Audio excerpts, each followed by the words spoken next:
요즘 세상 돌아가는 것을 보면 너무 화가 나고 분을 풀지 못하겠다며 힘들어하는 분들이 적지 않습니다.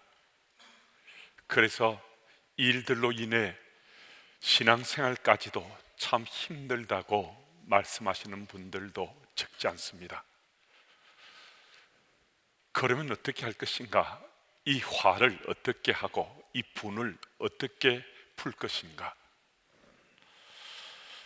그래서 그 토픽으로 오늘 좀 말씀을 나눠보고자 합니다. 교우 중 한 분이 이런 재미있는 글이 있다면서 목사님 한번 크게 웃으시고 피로도 가시게 하라고 다음 같은 글을 보내오셨습니다. 이미 아시는 분들도 꽤 계실 수 있는데요, 제가 좀 읽어드리겠습니다.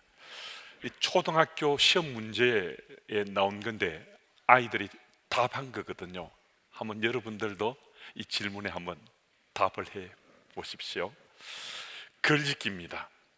엄마 아빠로 사행시를 지으시오. 엄마는 마들, 아빠는 빠들. 부모님은 우리를 왜 사랑하실까요? 그러게 말입니다. 다음과 같은 경우에 알맞은 인사말은 무엇인가요? 옆집 아주머니께서 떡을 가지고 오셨습니다. 안 사요. 다음 도형이 사각형이 아닌 이유를 써보세요. 원래는 사각형인데 찢어졌어. 문장에서 빠진 말을 찾아 쓰세요. 보기, 물을 혹은 빵을. 호랑이가 젊음을 마십니다. 문장에서 빠진 말을 찾아 쓰세요. 보기, 거울을 혹은 가위를. 사슴이 미쳤나 봅니다. 할머니 생신입니다. 할머니께 드릴 카드를 예쁘게 그려봅시다. 삼성카드. 우리 모두 한번 같이 웃었잖아요. 초등학생들의 이 엉뚱한 대답들이 삼자인 우리들을 유쾌하게 해주었습니다. 그런데 이 아이들을 가르치는 선생님 입장에서 보면요, 시험 문제에 이렇게 엉뚱한 답을 달게 되면 선생님은 참 고민스럽지 않겠습니까? 그런데 여러분, 바로 우리들이 윗글의 초등학생처럼 우리 인생의 문제에 대해서 이렇게 답을 달고 있다라고 생각해 보셨습니까? 하나님께서 우리를 그리스도인 살아갈 수 있도록 인도하시면서 한 번씩 질문하세요. 근데 그 질문에 답하는 우리의 모습이 이 초등학생과 닮은 꼴이라면 하나님께서 얼마나 마음이 불편하시겠어요. 골머리도 아프실 테고 속도 상하실 테고 또 고민스럽지도 않겠습니까? 어쩌면 우리들이 지금 전술한 초등학생들처럼 주께서 원하시는 답과는 전혀 동떨어진 그런 삶을 살고 있을 수 있습니다. 주께서 가르쳐 주시고 분명히 이끌어 가심에도 불구하고 내 삶이 그리스도인으로 자기 정체성을 드러내지 못하는 거예요. 주께서 가르쳐 주시는 것, 말씀을 통해 가르침을 받기도 하고요, 또 내가 느끼기도 하는데 이 삶이 제대로 달라지지 않는 거예요. 말씀을 배우고 듣기도 하는데 왜 삶이 바뀌지 않는 거죠? 왜 삶이 달라지지 않는 거죠? 그 말씀이 내게 들려지고 느껴졌지만은 내가 제대로 반응하지 않은 거잖아요. 내 삶으로 그 질문이나 그 느낌에 대해서 제대로 반응하지 않은 거거든요. 그럼 무엇이 문제가 되는 것인가? 지금 우리가 참 고민스러워하는 이 화를 내는 것, 이 분을 풀지 못하는 것, 이 토픽에 좀 초점 맞춰서 함께 좀 나눠봤으면 좋겠습니다. 26절 말씀을 보면요, 분을 내어도라고 말합니다. 믿는 자라고 분을 내지 않겠습니까? 분을 내지 않고 사십니까? 그렇지 않지 않습니까? 믿는 자라 하지만은 우리 연약함이 있으니까 때로는 화를 내기도 하고 분을 풀지 못하고 살아가는 것이 우리 인생살이라 할 수 있습니다. 이전에 제가 섬기던 교회 중동부에서 청소년의 바른 믿음이라는 주제로 특강을 해달라 해서 특강을 하고 아이들에게 질문을 또 받았습니다. 그때 제가 주제와 관련된 질문을 해도 좋고 또 묻고 싶은 것 어떤 것든 한번 물어봐라, 제가 그렇게 말했습니다. 그랬더니 아이들이 뭐 이런 질문 저런 질문들을 했는데요, 그 중에 한 아이가 손을 번쩍 들고서 이렇게 제게 물었습니다. 목사님도 사모님과 싸우나요? 그래서 제가 어떻게 대답했겠습니까? 사실 제가 제 아내하고 한 번씩 옥신각신하고 다투기도 하거든요. 제가 특별한 거 있겠습니까? 목사의 직분 받고 이 강단에 서 있는 게 조금 그렇게 보여도요, 별것 아닙니다. 저도 이 땅에 발디고 살기 때문에 기분이 좀 상할 때도 있고 제 아내하고 논쟁하기도 하고 그렇게 사는 인생인데요. 그런데 제 기억력 시스템이 고장나지 않았으면 그렇게 제 아내하고 다투기도 하고 또 논쟁할 때도 있었지만은 그 마음으로 하룻밤을 잠자지는 않았던 것 같아요. 그런 문제는 생길 수 있었는데 하나님의 은혜로 저도 제 아내도 그 문제를 가슴에 그대로 품고 하룻밤 지새는 그런 일은 지금까지 저희들이 30년 이상 같이 살아왔지만 그런 일은 제 기억에는 없습니다. 혹시 제 아내 기억에 있는지는 모르겠어요. 사도 바울이 오늘 우리에게 이 말씀을 주시는데요, 우리 생에 문제가 생기고 화를 내고 분을 품을 수도 있는데 해를 지기 전에 그 풀으라고 말씀하거든요. 근데 해를 지기 전에 제 생에 문제가 될 수 있었던 어쨌든 심각한 일들, 그런 일들이 혹시 제게도 일어날 수 있었는데 그것 때문에 크게 제 생의 문제로 다투거나 이러지 않고 하룻밤을 세우지 않았던 것은 하나님의 은혜가 제게 항상 흐르고 있었어요. 이 땅을 살면서 가벼운 문제, 심각한 문제, 이런 일들이 우리 생에 생기게 되고 그것을 고민할 수는 있잖아요. 그런데도 놀랍게도 그때도 언제나 제 믿음의 삶에 제 인생에 하나님의 은혜가 강같이 흐르더라는 거예요. 그 하나님의 은혜가 있어서 제 생의 문제는 정말 오래 가지 않고 짧은 시간 속에 다 해결을 받는 하나님의 손길의 역사가 있었거든요. 유대인들이 그들의 하루 시간들을 정할 때는 그 당시에는 지금 우리와는 달랐습니다. 하루 24시간을 정할 때 시작을 오후 6시 시작했어요. 그리고 하루가 마치는 시간이 또 오후 6시였어요. 그래서 바울이 이 말씀하는 거예요. 우리 26절, 27절 말씀 같이 한번 읽어볼까요? 같이 읽습니다. 분을 내어도 죄를 짓지 말며 해가 지도록 분을 품지 말고 마귀에게 틈을 주지 말라. 아멘. 그럼 해가 지도록 분을 품고 있으면 이게 죄를 짓는 거란 말씀합니다. 그리고 한 걸음 더 나가서 마귀에게 틈을 주게 되어서 우리 영혼이 죽임을 당할 수 있다는 겁니다. 여러분 한번 생각해 보십시오. 화가 나니까 하는 말씀이 잘 기억이 안 나요. 화가 나니까 하나님 앞에 나가 무릎 꿇으려고 하지 않아요. 또 화가 나니까 기도하며 주님께 간구하지 않아요. 그러니까 당연하게 화를 품고서 풀지 못하고 하룻밤을 지새게 되는 거거든요. 그런데 문제는 말씀이 말씀하고 있는 것처럼 이게 분을 풀지 못하고 하룻밤을 지새는 것, 지내는 것, 이거 죄 짓는 거라고 말씀하시는 거예요. 여러분 두렵잖아요. 이 무서운 사실이거든요. 우리는 그냥 화 한번 내고 그냥 분을 마음에 품고 하룻밤 이틀밤 자도 별 문제 없을 것 같은데 성경이 말씀하시기를 죄를 짓는 거래요. 그리고 이게 마귀에게 틈을 줘서 내 영혼이 죽임을 당할 수 있다는 거예요. 분을 내고 그것을 풀지 못하고 살아가는 사람들, 그게 딴 세상 사람들 얘기 같잖아요. 나의 이야기 같지 않잖아요. 그런데요, 우리 가장 가까운 사람들도 이 문제로 고민하고 살고 있을 수 있습니다. 인정하기 싫더라도 그게 나의 이야기일 수도 있습니다. 그게 내 이야기일 수 있습니다.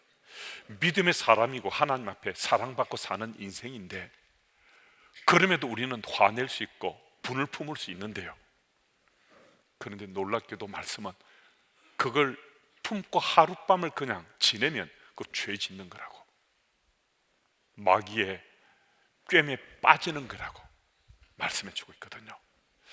창세기 4장 1절 말씀을 제가 읽습니다. 아담이 그의 아내 하와와 동침하며 하와가 임신하여 가인을 낳고 이르되 내가 유아로 말미암아 득남하였다 하느니라. 이 구절에 우리가 주목하는 까닭은 선악을 알게 하는 그 나무 실과를 먹었는데, 그래서 그 죄로 인해서 에덴 동산에서 쫓겨난 아담과 하와가 하나님 앞에서 신앙을 회복했다라는 것을 밝혀주는 구절이거든요.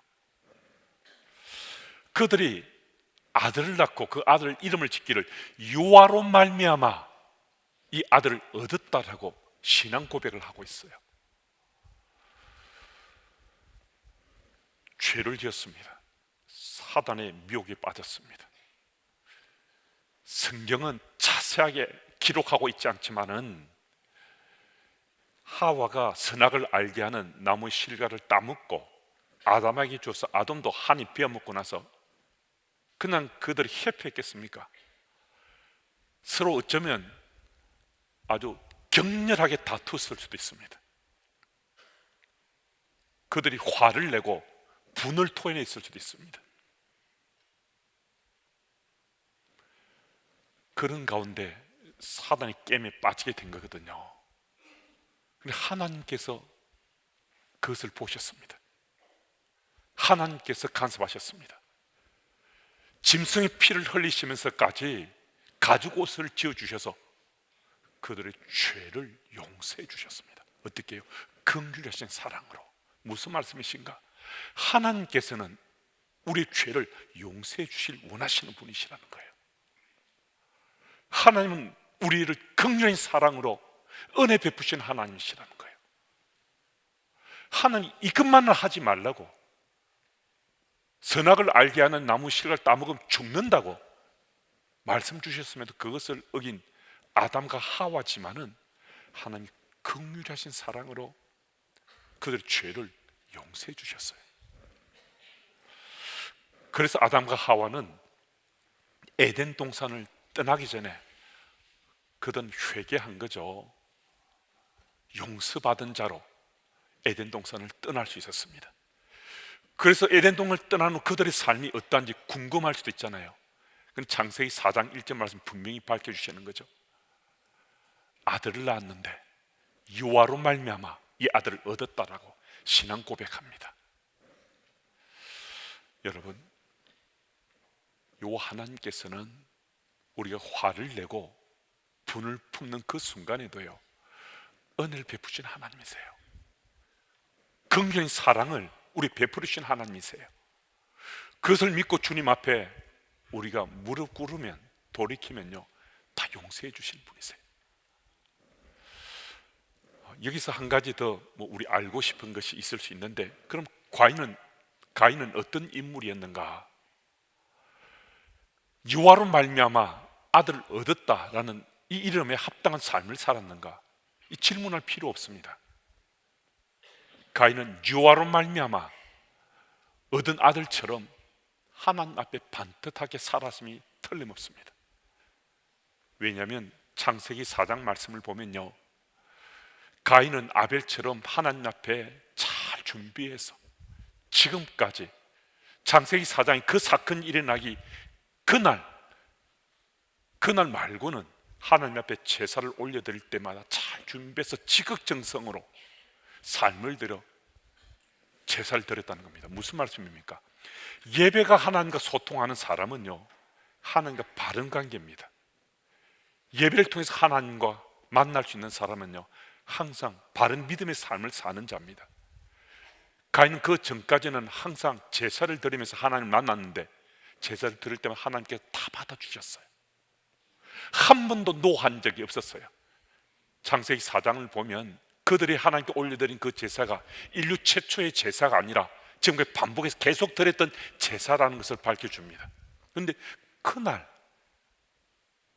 그때 드린 그 제사는 하나님께 받지 않으셨어요. 왜 그랬겠습니까?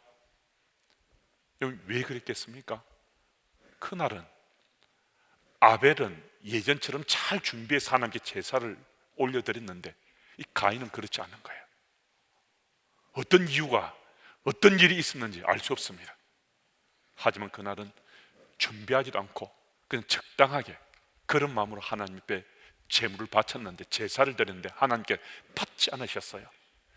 지금까지 단 한 번도 하나님께서 노하신 적이 없었는데 이때 그날은 노하셨어요. 여러분, 이 자리에 함께 여러분과 제게 지금 말씀하시는 하나님 음성이 들려져야 됩니다. 우리 지금까지 신앙의 삶을 충실하게 살아왔어요.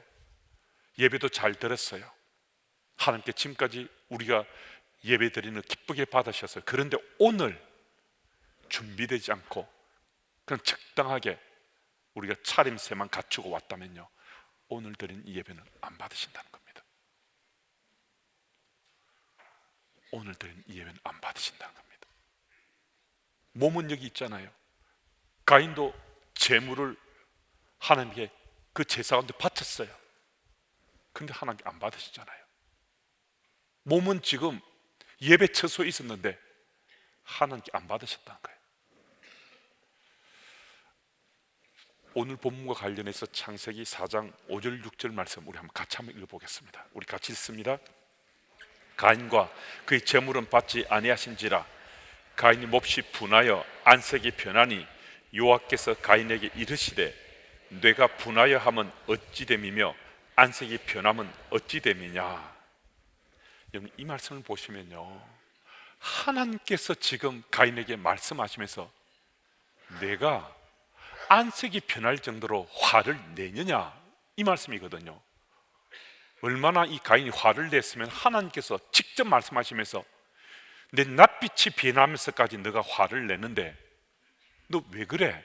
하나님께서 지금 가인에게 말씀하시는 거거든요. 가인이 바친 그 제물을, 제사를 하나님께 받지 않으셨습니다. 그랬더니 가인이 화가 났어요. 분기탱천했어요. 화를 냈어요. 그런데 이 일로 인해서 결국 가인은 동생 아벨을 돌로 쳐 죽였거든요. 무엇을 말씀하시는가? 분을 내고 그 분을 해결하지 못하고 계속 분을 품고 있게 되면요, 그것이 죄라는 것을 분명히 다시 한 번 더 일깨워 주십니다. 가인이 죄를 짓게 되었고요, 사단에게 틈을 주므로 사단이 가인으로 하여금 결국 살인을 저지르게 해서 가인의 영혼이 죽임을 당하고 말았습니다. 오늘 본문 내용과 이 창세기를 관련해서 하나님께서 분명히 말씀해 주십니다. 화를 내고 분을 품고 풀지 못하면 그 죄 짓는 거라고요. 그리고 그 죄를 짓게 되면 사단이 그 틈새를 놓치지 않고 우리를 미혹시켜서 우리 영혼이 죽임을 당한다는 겁니다. 우리가 망하게 된다라고 말씀해 주고 있습니다. 그럼에도 우리가 이렇게 분을 풀지 못하고 계속 품고 산다면 이게 왜 그렇습니까? 주께서 분명히 우리들에게 가르쳐 주시고 또 느끼기도 해 주시는데 왜 우리들이 이 분을 풀지 못하고 계속 마음에 담고 우리가 살고 있는가? 여러분, 이미 우리가 함께 살펴본 것처럼 우리는 배우기도 하고 느끼기도 했어요. 그런데 반응하는 그 단계를, 그 다음 단계를 우리가 제대로 밟지 못했다는 거예요. 무슨 말씀인가 하면요, 그 단계에, 그 다음 단계에 깨달음이 없었다는 거예요. 느끼긴 느꼈어요. 배우기도 배웠어요. 그런데 그것을 통해 내 삶으로 반응하는 이 깨달음이 없었어요. 여러분, 깨달음이 있었다면 오늘 본문의 가인도 하나님께서 말씀 주셨을 때 지난번에 하나님께 잘 받으셨는데 지금까지 내 제사를 다 받으신 하나님께 오늘은 왜 안 받으시지? 내가 무슨 문제가 있는 거지? 내 정성에 뭔가 좀 문제가 생긴 게 아닌가? 이렇게 스스로를 자기를 돌아볼 수 있어야 되는데요, 하나님 말씀을 듣고도 전혀 깨치지 못했습니다. 그러니까 자기 반성이 전혀 안 된 겁니다. 여러분, 그런데 우리가 이 깨달음의 단계까지 충분히 우리가 이룰 수 있다 생각하는데 그 다음 단계가 또 스텝을 밟지 못할 수 있습니다. 그럼 깨달음 단계에서는요, 그 다음은 결단의 단계로 우리가 넘어서야 되는데, 만약에 가인이 하나님 말씀 듣고 깨달았다 하더라도요, 그 다음 제사를 드릴 때 나는 이제 제대로 잘 준비해서 지극정성으로 내가 하나님 앞에 제사를 드려야지, 이런 결단이 없으면요, 그 다음에도 결국 그날 그때 그 상황 속에 제물 바친 것처럼 하나님께 노하시는 그런 제사밖에 드리지 못합니다. 여러분, 우리들에게는 사건이 일어났을 때 거기에 반응하는 우리 삶을 통해 깨달음과 결단이 따랐다면 그 다음에 한 스텝을 더 밟아야 됩니다.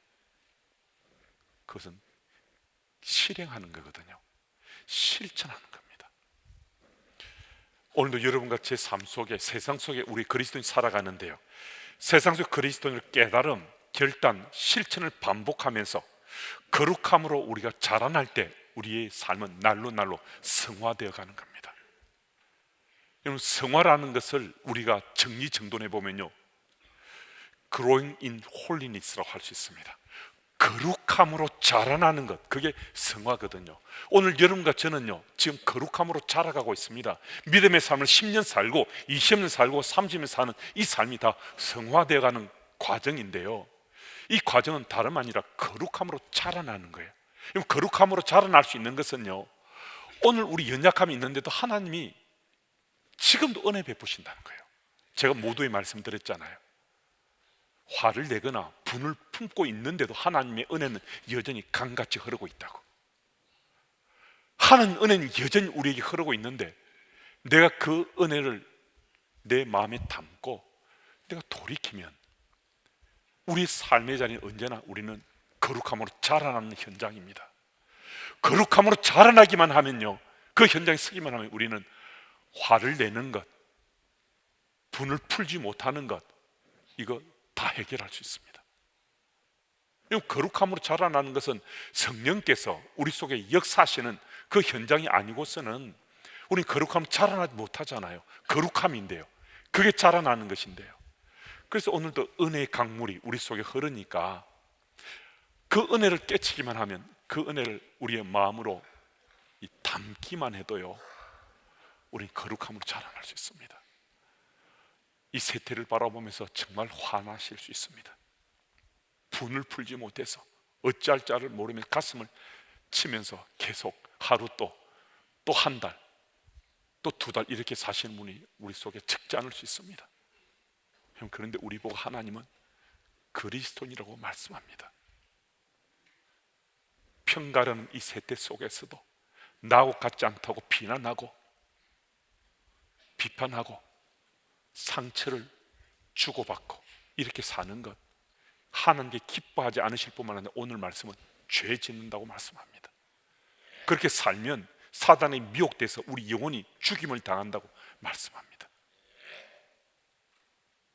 이런 시대 상황 속에서도 정말 화가 나고 분통이 터지고 어찌할 바를 모르는 이 현장이 있다 하더라도 나는 하나님 나라 백성인데, 그리스도인인데, 그 거룩함으로 자라나면서 상대방을 탓하고 상대방을 비난하고 상대방의 상처를 계속 주고받기보다 거룩함으로 자라는 나를 통해서 하나님께서 어떤 일을 행하실지 내 삶을 더불어 살아가는 사람 속에 빛으로 드러내면, 적어도 내가 발 딛고 서 있는 내 주변의 사람들 속에서는 이 화도 풀리고 분도 풀리고 거룩함으로 함께 자라날 수 있습니다. 용기 내셔서 하나님 능력을 덧입고 이 갈라진 이 세태 속에, 상처받는 이 세태 속에 우린 그리스도인인 것, 하나님 나라 백성인 것을 꼭 기억하시고 거룩함으로 자라나시는, 그래서 이 화도 분도 이겨내시기를 예수 이름으로 소망합니다. 하나님 아버지 감사합니다. 바울 사도를 통해서 분을 내어도 해질 때까지 그 분을 품고 있지 말라고, 분을 품고 살게 되면 죄를 짓는 것이고 사단에게 틈을 보여서 사단에게 미혹당하는 것임을 알게 해주시니 감사합니다.